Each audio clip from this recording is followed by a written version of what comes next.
शनिवार दिनांक 23 डिसेंबर रोजी कैलासवासी माजी मंत्री समाजरत्न शिवाजीराव बापू शेंडगे यांची पुण्यतिथी व अभिवादन फुले वाहण्याचा कार्यक्रम होणार आहे। केरेवाडी या शेंडगे बापू यांच्या जन्मगावी हा अभिवादन व फुले वाहण्याचा कार्यक्रम घेण्यात येणार आहे, अशी माहिती ज्येष्ठ नेते जयसिंगराव तात्या शेंडगे यांनी दिली। केरेवाडी येथील बापू यांच्या समाधीस्थळावर सकाळी 10 वाजता फुले वाहण्याचा कार्यक्रम होणार आहे। या अभिवादनासाठी सर्व शेंडगे कुटुंब उपस्थित राहणार आहे। शेंडगे बापूंवर प्रेम करणाऱ्या सर्वांनी यावेळी उपस्थित राहावे असे आवाहन ज्येष्ठ नेते जयसिंगराव तात्या शेंडगे यांनी केले आहे। नमस्कार,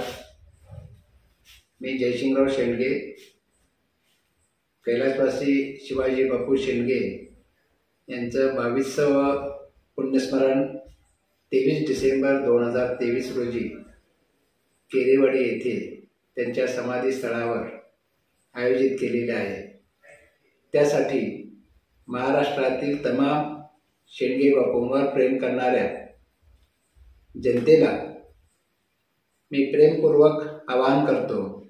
की सगळ्यांनी या ठिकाणी उपस्थित राहून शेंडगे बापूंना अभिवादन करावे। आपल्याला सगळ्यांना कल्पना असेल की शेंडगे बापू हे महाराष्ट्रामध्ये राज्यमंत्री म्हणून 5 वर्षे होते, परंतु खरं तर ते पिंडानं राजकीय नसून ते सामाजिक कार्यकर्ता म्हणूनच जास्त महाराष्ट्रभर ओळखले जातात। त्यांनी केलेली समाजाच्या हिताची कामं अगणित अशी आहेत की जे आपल्याला तासोनतास सांगितलं तरी सुद्धा पूर्ण करता येणार नाहीत। परंतु अतिशय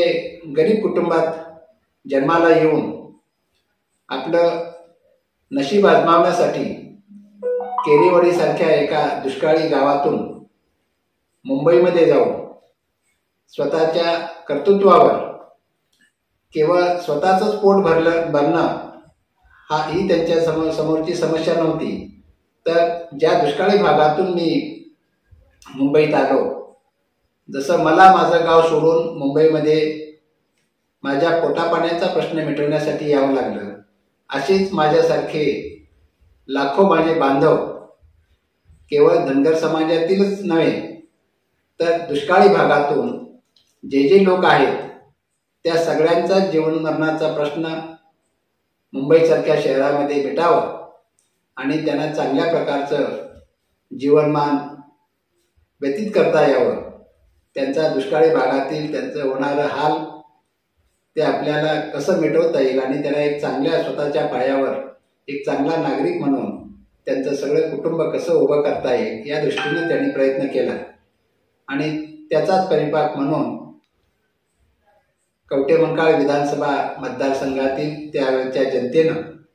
त्यांना आमदार म्हणून आपला लोकप्रतिनिधी म्हणून विधानसभेत पाठवलं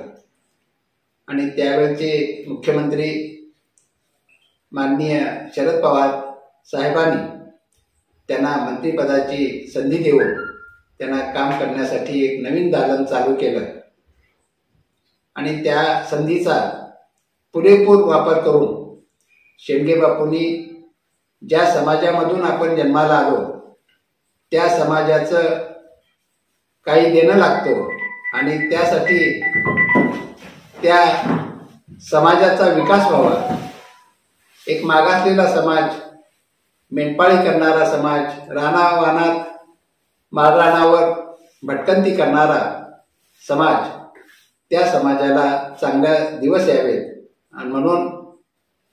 महाराष्ट्र सरकारच्या मार्फत भटके विमुक्त भटके म्हणून एक त्यांची ओळख